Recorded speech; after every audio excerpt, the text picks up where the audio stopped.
এখানে ধান কালাই চাষ করছে, টাউর কালাই।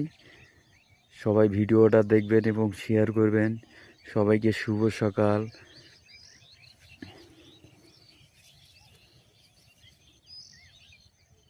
কুয়াশার পানি দিয়ে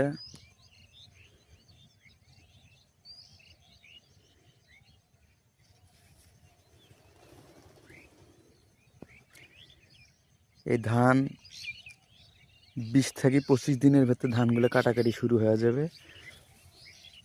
আমি ধান কাটার সময় আবার গ্রামে চলে আসবো সবাইকে ভিডিওটা দেখার জন্য।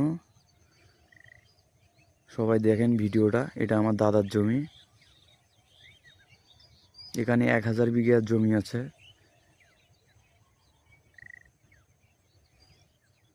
শুভ সকাল। সবাই ভিডিওটা দেখবেন এবং শেয়ার করবেন।